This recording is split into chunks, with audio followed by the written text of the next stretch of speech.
ஆந்திராக்காரங்களுக்கு இந்த களின்னா அவ்வளோ பிடிக்குங்க. நம்ம ஊர்க்காரங்க நம்ம எப்படி இட்லி தோசை சாப்பாடை சமைச்சு சாப்பிட்ற மாதிரி 2 நேரம் நம்ம சாப்பாடு சாப்பிடுவோம், ஒரு நேரம் டிஃபன் சாப்பிடுவோம்.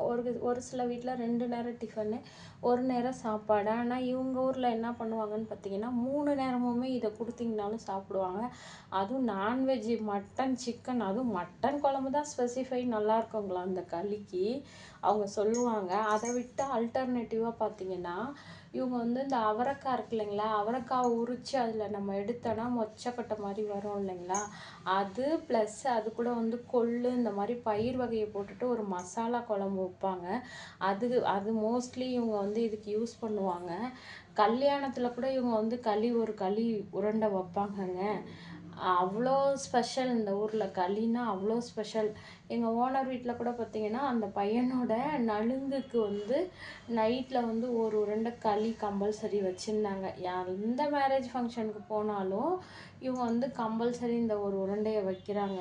இங்கே இருக்கவங்களுக்கு அவ்வளோன்னா இது பிடிக்குதுங்க. ஏதோ இந்த ஊருக்கு நாமளும் வந்தோம், ஏதோ ஒரு நல்ல பழக்கத்தை நாமளும் கற்றுக்குவோமே. அவங்க டெய்லி செஞ்சு சாப்பிட்றாங்க, நம்ம அட்லீஸ்ட் வாரத்தில் 2 நாள்லாம் செஞ்சு சாப்பிடுவோமே.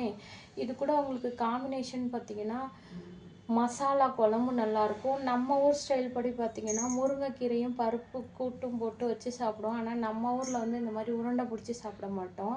அதை கிண்டி அப்படியே கொலன்னு சாப்பிடுவோம். இந்த ஊரில் வந்து நான் வந்து ரொம்ப கல்லாட்ட பிடிக்கல, களின்னு சொல்லுவாங்கள்ல அப்படி.